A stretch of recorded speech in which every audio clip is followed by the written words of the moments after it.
اسلام کی حفاظت بھی امن ہی سے ہو جائے گی۔ تو اسلام کی حفاظت صرف تلوار سے ہو سکتی ہے۔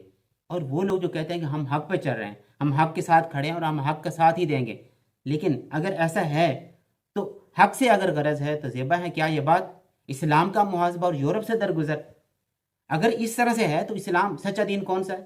مسلمانوں کا اسلام کا محاسبہ کیا جا رہا ہے۔ کہیں پر مسلمان اپنے عزت کے لیے، اپنی غیرت کے لیے، یا اپنی حفاظت کے لیے، اپنی جان و مال کی حفاظت کے لیے کہیں پر کھڑے ہوتے ہیں تو ان کو یہ کہا جائے کہ نہیں نہیں، اسلام امن کا درس دیتا ہے۔ بھی اسلام میں ایسا کچھ نہیں ہے، اسلام میں تلوار جائز نہیں ہے، اسلام میں خون ریزی جائز نہیں ہے، تو پھر جہاد کہاں گیا؟